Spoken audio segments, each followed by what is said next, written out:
Esse 21 de setembro, com muita alegria, a gente recebe ela aqui de volta a essa casa para promover saúde junto com o programa Em Sintonia. Lília Vaz, que é terapeuta ocupacional, está à frente de um trabalho tão bonito, com a Plenitude Sênior, atendendo tantas pessoas. Bem-vinda, querida. Ô, Patrícia, bom dia, a alegria é minha, muito obrigada por esse convite, que bom voltar a essa casa que tá nova, com cara nova, com tantas mudanças bacanas. Eu estou aqui para mais uma vez poder falar um pouquinho de tantas coisas que a gente precisa entender no nosso cotidiano que faz diferença. É um prazer imenso poder estar aqui ao seu lado. Que coisa boa, para alertar também a população e orientar. Antes de falarmos, né, sobre as diferenças, sobre o que é doença mental, saúde mental, o que é demência. Hoje é um dia significativo, é um dia de alerta importante para algo que está na sociedade e a gente precisa colocar também uma lente, uma luz para iluminar as ações de alerta e também de prevenção. Verdade, Patrícia, muito pertinente a sua colocação. Hoje é um dia mundial, né, onde a gente fala da conscientização da doença de Alzheimer, essa doença que a partir do momento que você conscientiza, muitas coisas podem ser modificadas e o percurso do processo pode ser mais leve. Então, hoje é um dia pertinente para a gente falar disso, esse mês. Você falou muito interessante, falando sobre a questão do suicídio, que é o Setembro Amarelo. É um mês que a gente tem que refletir, mas não só nesses meses, eu acho que é durante um ano inteiro com ações desbravadoras, para que a gente possa, a cada dia, evitar prevenir, que eu acho que é o caminho da sociedade na prevenção. Fica mais barato, fica mais saudável e todo mundo consegue alcançar os benefícios da vida. Pois é, e essa ideia, não é, Lília, de que as pessoas têm de que o envelhecimento, o adoecimento faz parte do envelhecer, não necessariamente. Não. Mas quando a gente fala, portanto, de demências, qual é a diferença entre doença e demência? Muito bom. Então, a doença de Alzheimer é quando você tem uma mudança fisiológica no cérebro, mas não necessariamente você tem mudanças do comportamento, não necessariamente você tem as síndromes, né? Os acometimentos e as alterações de comportamento, de ações, da parte funcional, das questões cognitivas. Então, uma pessoa ela pode ter a doença de Alzheimer, né, com comprometimento na estrutura fisiológica do cérebro, mas não necessariamente apresentar alterações. Diferente da demência. A demência de Alzheimer, ela já é o conjunto de alterações perceptíveis por quem convive com essa pessoa. Isso vai ser progressivo, né? Primeira pergunta, e também como é essa diferença entre pessoa a pessoa. Se estamos diante do mesmo quadro, as pessoas o indivíduo, ele vai responder de forma diferente. Sim. Tem pessoas que vão ter a doença, mas não vão ter esse comprometimento, e outras que o comprometimento é mais forte, mais agressivo, muitas vezes incapacitando essa pessoa para assumir as suas funções, muitas vezes deixando essa pessoa sem qualquer autonomia. Então, por que é a diferença entre uma e outra? Então, as diferenças, Patrícia, elas podem estarem relacionadas à estrutura da vida, o histórico dessa pessoa e a forma como a família lida com esse processo, tá? Então, assim, quando uma pessoa tem um déficit auditivo, ele faz um exame e você vê lá, tantos decibéis de perda auditiva. Isso vai acontecer com Antônio com José. No caso da demência, não. A pessoa tem um processo demencial que tem as fases leve, moderada e avançada, porque é uma doença neurodegenerativa progressiva, tá certo? Mas não necessariamente. Então, se aquela pessoa tem uma rede de apoio, se ela faz estimulação cognitiva, se ela pratica atividade física, obviamente você vai ter um impacto menor nessas alterações. Tá? Então, a vida funcional dessa pessoa, a prática dela no dia a dia, do desenvolvimento em suas atividades da vida diária, vão ficar muito menos acentuadas. Então, essa diferença está muito relacionada, então, com a questão familiar, com a questão da rede de apoio, com a questão dos atendimentos médicos da área de saúde, com as orientações pertinentes a esse quadro. Então, olha só, a nossa qualidade de vida, isso para toda uma vida, não só nessa fase, não só nessa fase, que é o envelhecimento, mas tudo aquilo como a gente lidou com a nossa vida, com esse nosso autocuidado, vai impactar lá na frente, no caso da instalação de uma doença de Alzheimer. Agora, as pessoas podem perguntar, mas isso é genético? Por que alguém vai desenvolver Alzheimer? E, enfim, né, você já falou que a qualidade de vida, o tipo de vida, o modelo de vida vai influenciar se vai ser algo mais significativo ou não. Mas, de modo geral, o que as pesquisas dizem em relação ao Alzheimer? Quem pode ter? Quais são os grupos mais vulneráveis? Pronto, então assim, esse ponto é super importante. E assim, lembrando assim, gente, olha, uma coisa que é interessante falar assim, O idoso que está perdendo memória devagarzinho, aquele esquecimento quebrando, mas que não interfere na sua vida do dia a dia, isso não é um problema, não é um Alzheimer, tá certo? Existe um envelhecimento cognitivo, são pequenas perdas que não têm impacto. Lilian, como é que a gente sabe que a coisa está com muita dificuldade? É quando aquela pessoa começa a ter, as pessoas ao redor, quem convive com ela está percebendo, tá batendo o carro, tá tendo impacto, o dinheiro tá assumindo coisas dentro de casa, ela já não consegue cozinhar. Então, é um acúmulo de situações que vão acontecendo com perda da capacidade funcional. Isso é uma coisa. Agora, voltando para os fatores de risco, é importante a gente lembrar que tem sim. Então, hoje, nós estamos aqui para poder gritar para o universo exatamente isso: que existem linhas, existem formas da gente retardar e prevenir o processo inicial da demência. E como é que a gente pode fazer isso? A gente pode fazer isso, por exemplo, se uma pessoa tem um déficit auditivo, procurar o mais rápido possível o uso do aparelho, porque as pesquisas dizem que a perda auditiva acelera o processo demencial. A gente tem os casos de depressão, de uso de drogas, de tabagismo, de sedentarismo, de obesidade, Então, assim, existem vários fatores de risco que a gente deve, que são considerados 12 fatores de risco, para poder a gente tentar trabalhar em cima deles para reverter. Por isso que é muito interessante quando você fala, é ao longo de uma vida? É ao longo de uma vida, porque a gente vai carregando. Então, hoje você, com 30, 40 anos, você pode ter um problema de saúde que você lida muito bem com ele, ultrapassa esse problema, mas lá na frente, se você não tiver trabalhado o que estava no envolto dessas doenças, você acumula problemas. Então, é importante, sim, que ao longo da sua vida você tenha uma estrutura de prevenção, de diminuição dos fatores de risco. Então, praticar atividade física, ter uma boa alimentação, fazer leituras periódicas, ter um grupo de socialização. O isolamento social, a pandemia trouxe dados interessantíssimos. As pesquisas cada vez mostram que o isolamento aumentou de forma drástica o processo demencial, o processo da depressão. Por quê? Porque o isolamento ele favorece as perdas cognitivas. E exatamente sobre esses dados, né? Antes de avançarmos, você pode fazer pergunta, tá, gente? Pelo 99657-3998. É o telefone aqui do programa Em Sintonia, para esse bate-papo, onde você interage, mas também pelo canal do YouTube.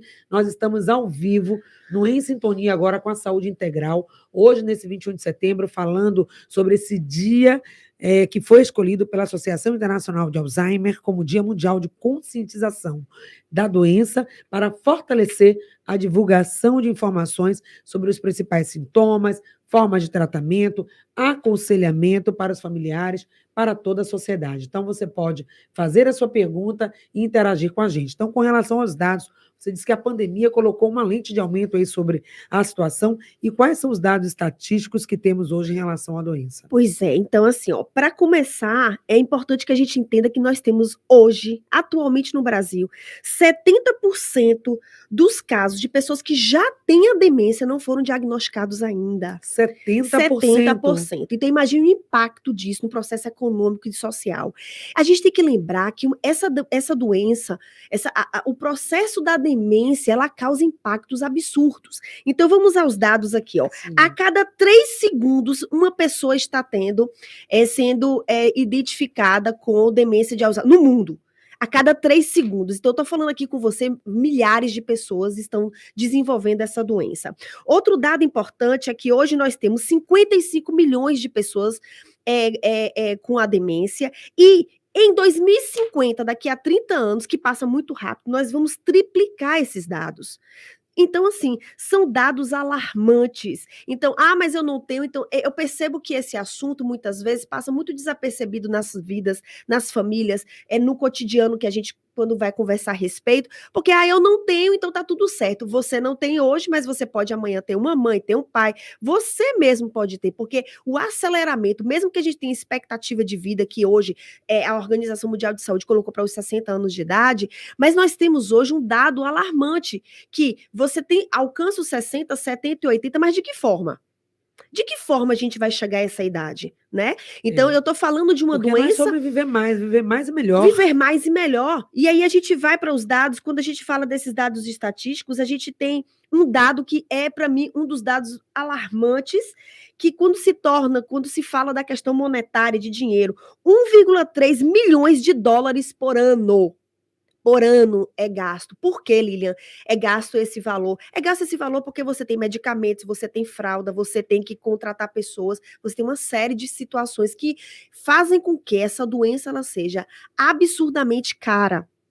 Principalmente quando você não a diagnostica previamente, quando você não diagnostica de forma que você pode trabalhar para que você possa alargar os sintomas demenciais. Ou seja, estamos diante de algo, de uma questão de saúde pública, Pública, internacional, né? Várias isso. pessoas do mundo. Isso não tem nada a ver com, claro, que a condição de vida você falou, mas a Alzheimer pode estar nas classes mais menos favorecidas, pessoas também que têm posse, que tiveram até mesmo uma vida ok, né, na sua fase adulta, mas que estão vivenciando essa doença agora. Ou seja, é algo que precisa, que tem um impacto na vida de quem está no adoecimento, do familiar e da saúde pública como um todo. Imagine uma doença cara para o seu tratamento, Caríssima. que envolve vários profissionais, é multidisciplinar, não é só uma abordagem, precisa ter várias situações para atender aquela pessoa nessa condição. E aí, será que dá para a gente minimizar esses fatores de risco? Dá para prevenir? Dá para orientar? Quais são os indícios desse processo demencial que já podem ser observados e que ações efetivas, intervenções podem ser feitas para que a gente possa recuperar ou então retardar o avanço da doença? Sobre essas e outras questões, nós vamos falar daqui a pouquinho, depois do intervalo comercial.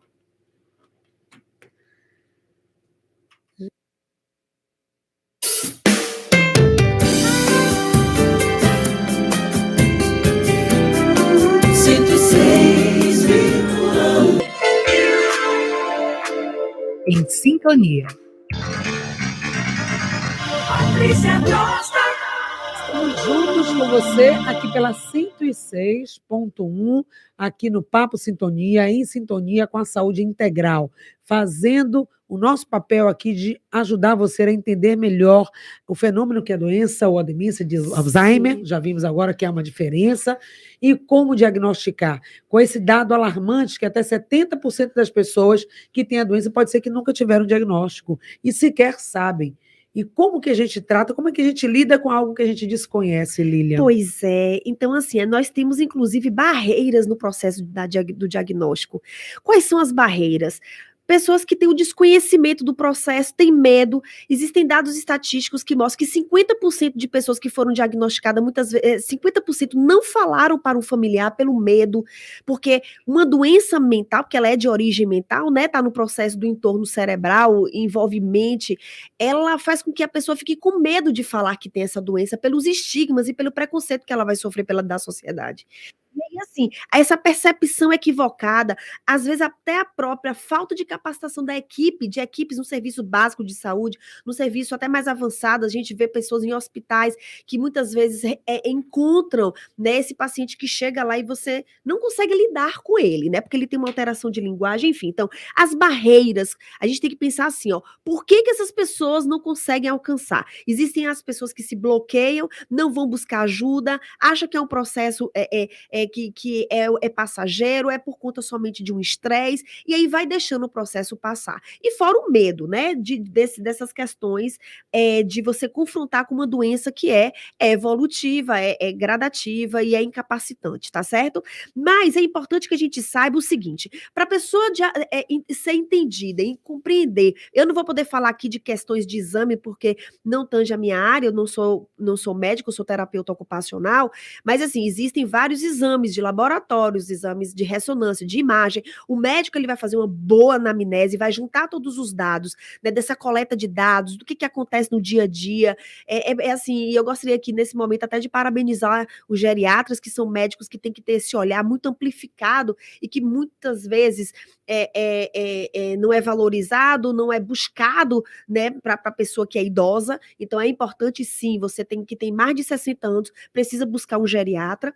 E assim, os comprometimentos eles estão dentro de 3 grandes esferas, tá? Lilian, e como é que acontece isso? Como é que a gente pode identificar uma pessoa que está com Alzheimer, né?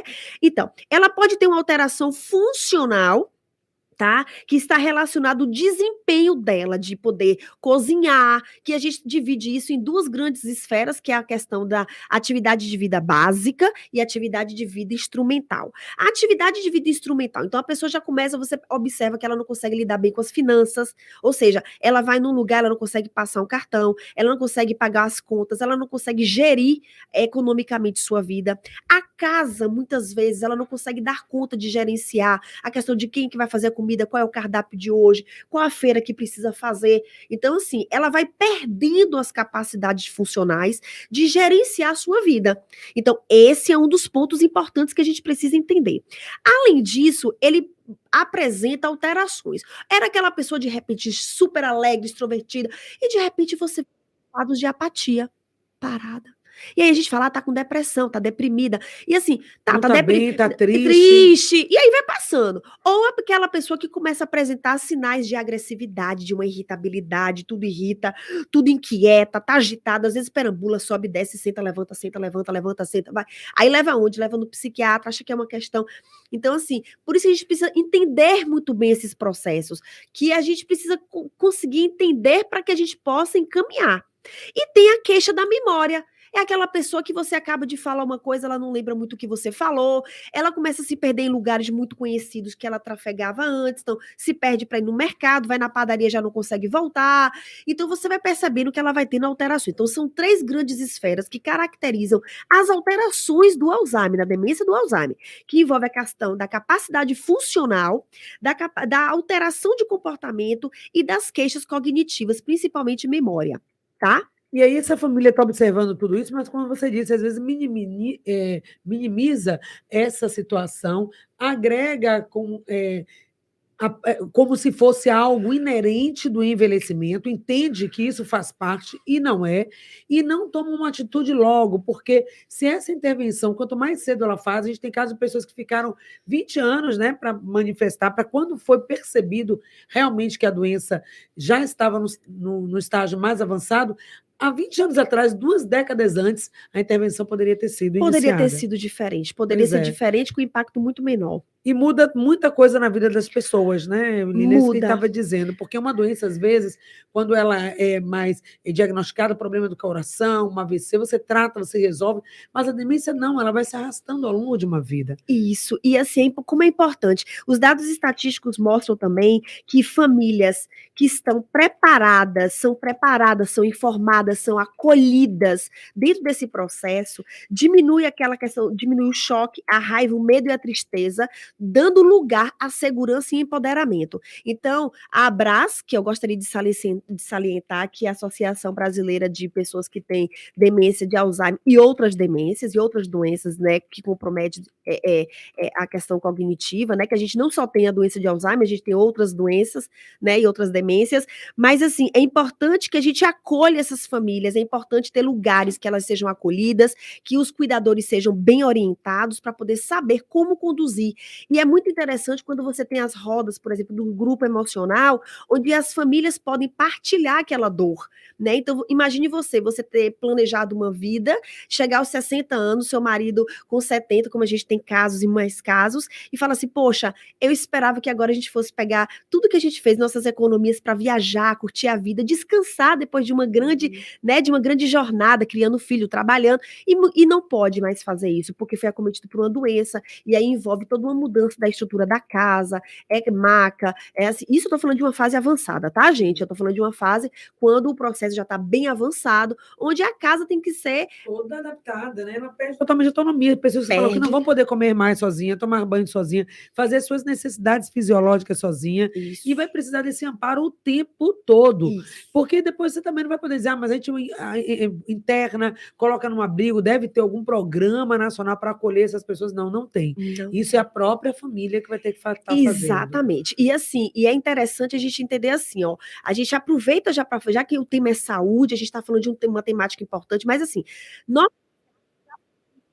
o mínimo necessário. Então, barras no banheiro para evitar queda, porque assim, Patrícia, um grande problema que a gente tem quando a gente compara o Brasil com outros países desenvolvidos está na questão da prevenção e da promoção. Então, a gente precisa prevenir quedas, prevenir situações. Então, para o indivíduo chegar numa fase que ele já não come mais, que ele não faz suas coisas sozinhas, então isso passou por uma trajetória, que às vezes é com tanto estresse que fica complicado. E essa trajetória toda que foi acontecendo, e como é que essa família vai dar conta disso?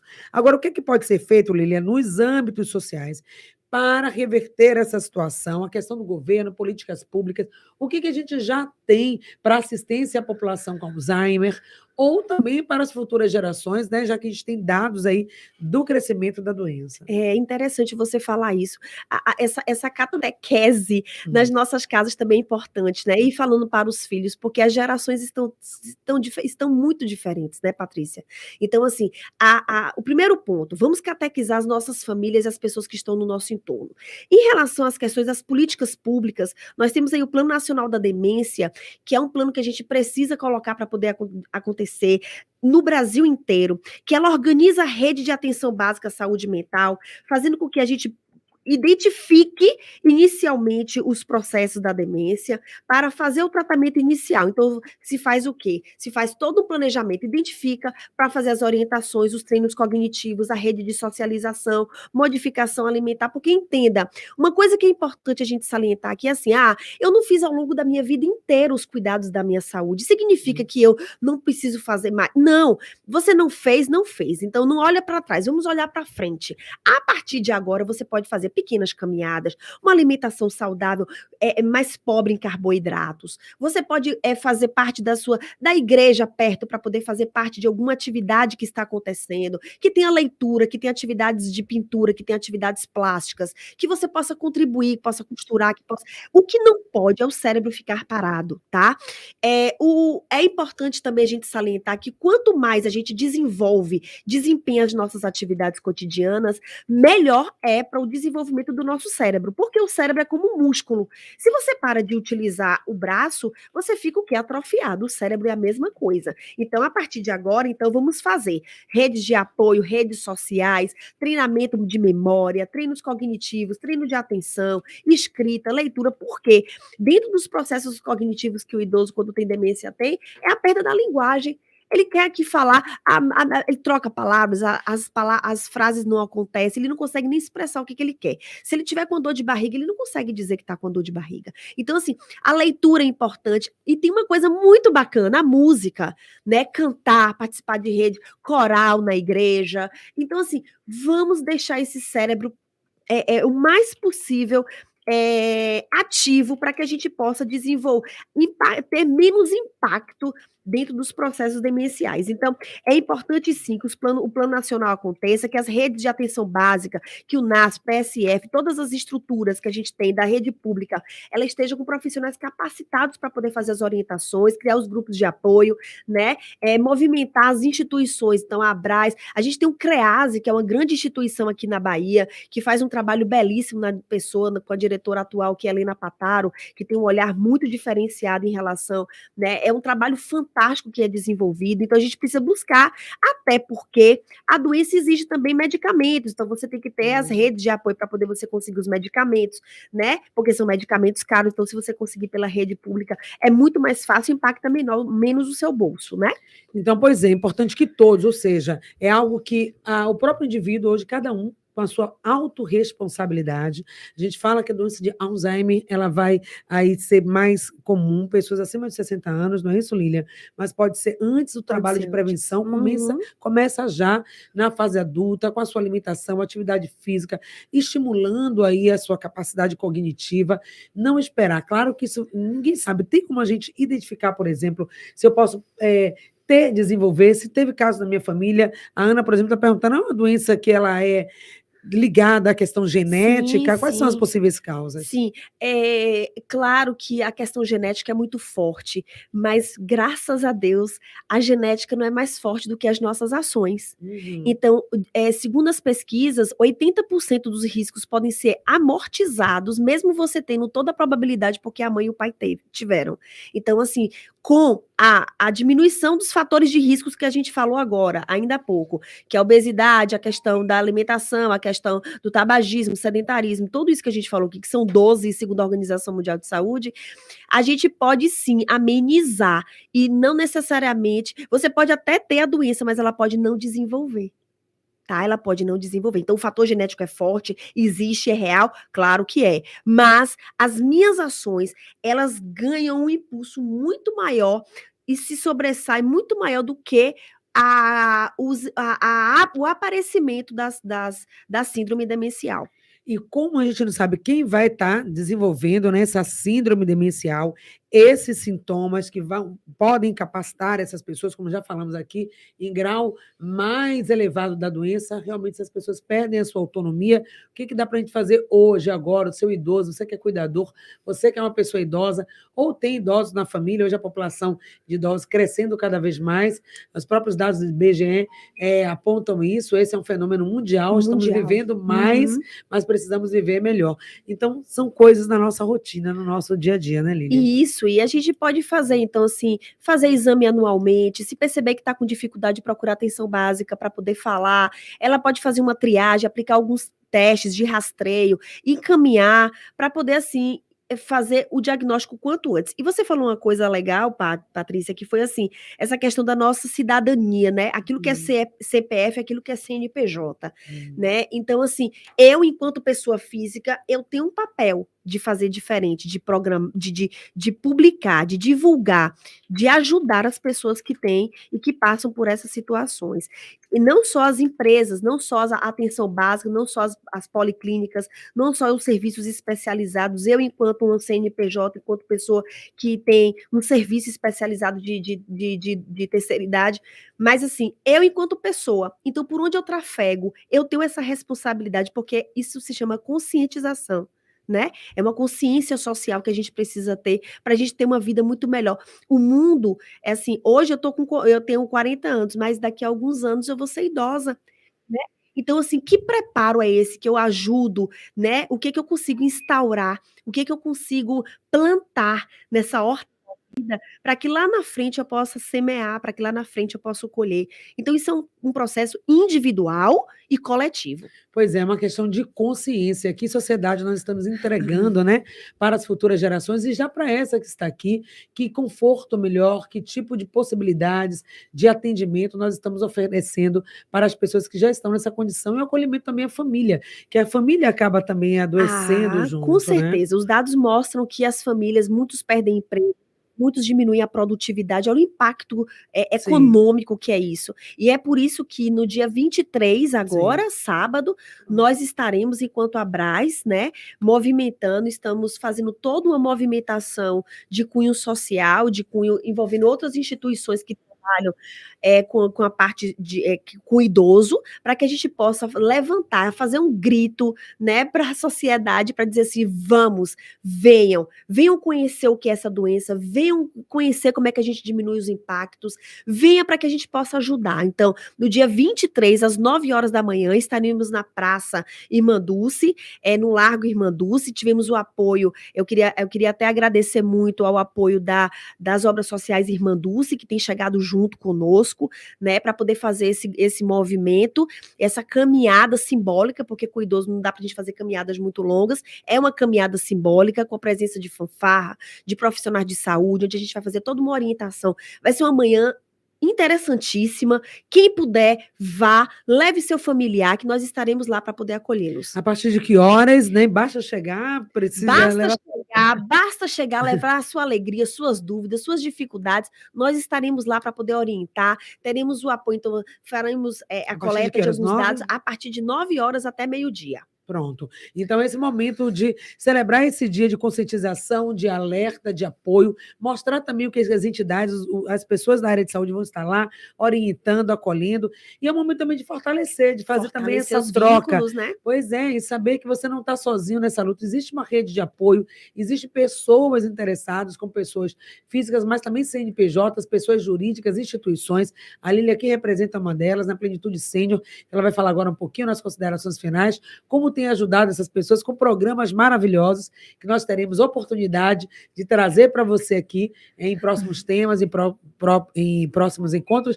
E a Abrace também, que é essa associação que abraça de verdade essa causa. Abraça. Inclusive, o tema desse ano é Nunca é muito cedo, nunca é muito tarde. Quando eu li, eu me arrepiei, porque realmente nunca é tarde, gente. Então, vamos movimentar, né? Assim, não tem coisa melhor do que a saúde, sabe, Patrícia? A gente pode ter perdas e dificuldades de muitas coisas, mas quando você tem saúde, você tem força para poder você seguir avante, né?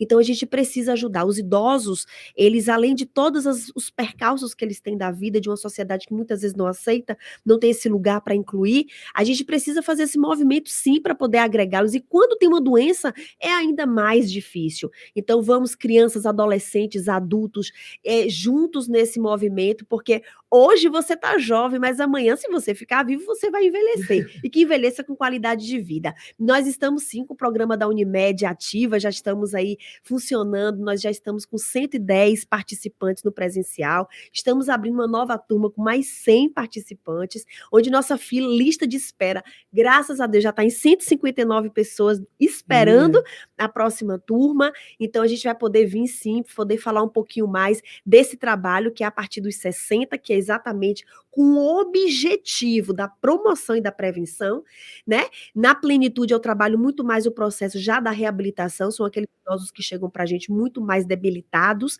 né? Com a doença já instalada, com anos de diagnóstico. Então, assim, são trabalhos diferentes, mas estamos aqui justamente para poder atingir a todos os públicos, prevenção, promoção e reabilitação. Exatamente. E esse programa, que é um programa gratuito, que é o programa, né, da Unimed Ativa, em parceria com a Plenitude Sênior, que já é sucesso. Muitas pessoas, são tantos depoimentos, né, Lili, de pessoas dizendo da satisfação de participar do programa, das atividades, que não são aulas, não é um curso. Se você ficou interessado, mande mensagem para a gente aqui da produção do programa. Teremos a oportunidade de aprofundar, hoje não é o caso, hoje o foco é Alzheimer, que é também um momento da gente falar das ações de prevenção. Não é só tratar a doença, de atingir aquilo que já está instalado, mas é, sobretudo, de gerar vida, qualidade de vida, prevenção e retardar, né? E retardar esse processo do aparecimento dele. Porque no momento que aparecem os fatores, os indícios de que o processo demencial está ali instalado, já um olhar mais atento, amoroso, cuidadoso, já vai freando. Porque não vai ter cura, mas vai ter controle. Não tem cura, mas tem controle. Essa é a grande sacada. Não tem cura, mas tem controle.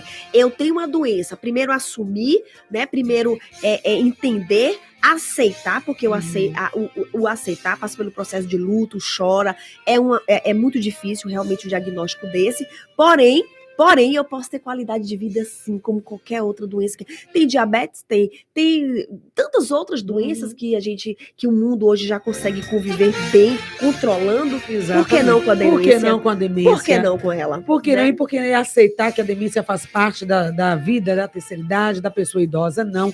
Nós estamos aqui nesse dia para reafirmar isso. Então, nunca é tão cedo e nunca é tão tarde para a gente falar sobre isso, desenvolver programas e ações de prevenção e de promoção da qualidade de vida. Lilian Vaz, terapeuta ocupacional, Plenitude Sênior, sigam lá, @Plenitude Sênior, e conheçam mais esse trabalho lindo. Obrigada, querida. Obrigada a você, Patrícia, Deus abençoe vocês, Deus abençoe o dia de todos vocês, e hoje eu quero mandar um abraço especial para todas as famílias que vivem, que passam, que trafegam nesse mar, né, turbulento às vezes, outras vezes calmos de quem tem a doença de Alzheimer. Isso mesmo, a gente encerra reafirmando o convite, próximo sábado, 9 horas, lá na frente do Hospital Irmanduce, esse momento de caminhada simbólica, esse abraço para a causa da doença Alzheimer. Beijo grande, a gente fica por aqui, até amanhã com muito mais.